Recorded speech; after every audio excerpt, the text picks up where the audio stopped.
భారతదేశంలో 40 భాషల్లో బైబిల్ తర్జుమా చేసిన గొప్ప భక్తుడు.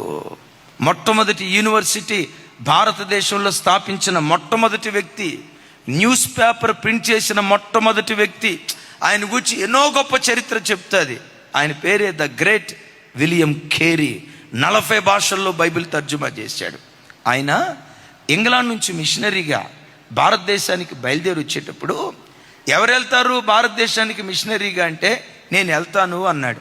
వాస్తవంగా ఒకప్పుడు ఈయన పరిస్థితి ఏంటో తెలుసా? చెప్పులు కుట్టుకునేవాడు. ఆ చెప్పులు కుట్టుకునే పరంపరలో మిషనరీగా వెళ్ళాలి అనే భారభరితమైన హృదయంతో నేల మీద అక్షరాలు రాసి హిబ్రూ నేర్చుకున్నాడట. భారతదేశంలో కొన్ని భాషలు నేర్చుకున్నాడట. ప్రపంచంలో అనేక భాషలు నేల మీద రాసి భాషలు నేర్చుకున్నాడట. ఎవరో వచ్చి చెప్తే ప్రార్థన చేయి కాదు. ఆ మంట తన గుండెల్లో పుట్టి ఈ దేశం నీ సొంతం కావాలని ఏడుస్తూ ఉండేవాడట. మొత్తానికి ఆయన వెళ్తాను అని తీర్మానం చేసుకొని బయలుదేరే పరంపరలో సాగనంపే సన్మాన సభ జరుగుతుంది. కొంతమంది ఆయన మీద పనిగట్టి ఆయన ఎక్కడైతే నిలవబట్టడానికి ఫుల్ ఫీట్ ఎక్కబోతున్నాడో ఆ ఫుల్ ఫీట్ మీద చెప్పుల దండ వేలాడదీశారట. ఎందుకు వేలాడదీశారో తెలుసా? చెప్పులు కుట్టేవాడు మిషనరీకి వెళ్తాడట. చెప్పులు, ఐఎమ్ నాట్ షూ మేకర్, నేను కొత్త చెప్పులు తయారు చేసేంత గొప్పోడిని కాదు సార్, పాత చెప్పులు రిపేర్ చేసేవాడిని సార్. ఒకవేళ నేను కుట్టిన చెప్పులు మీరు ఇక్కడ వేలాడదీశారే, మీరు కుట్టిన చెప్పుల్లో ఏవైనా ప్రాబ్లం ఉంటే నేను కుట్టిస్తా సార్, మీ పని చేసిన తర్వాత నేను ఆ దేశానికి వెళ్తానంటే, సభికులు అక్కడ కూర్చున్న వాళ్ళు, ఎగతాళి చేయటానికి కూర్చున్న వాళ్ళు తలదించుకున్నారట.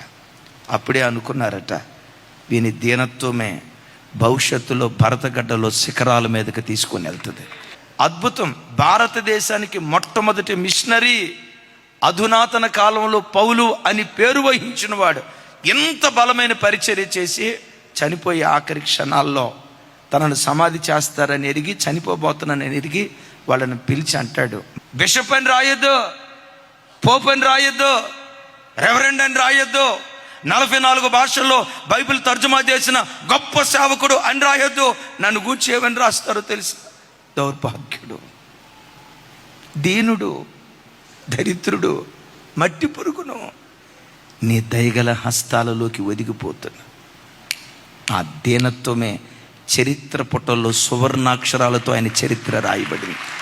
చరిత్రను తిరగరాసి అద్భుతమైన వ్యక్తిగా మారిపోయాడు. వాక్యం వింటున్న బిడ్డలారా, అడగండి, దేవా, గొర్రెల గుమ్మం సాత్వికాన్ని, దీనత్వాన్ని నిలవబెట్టే కృప దేవుడు మనందరికీ దయచేయునుగాక.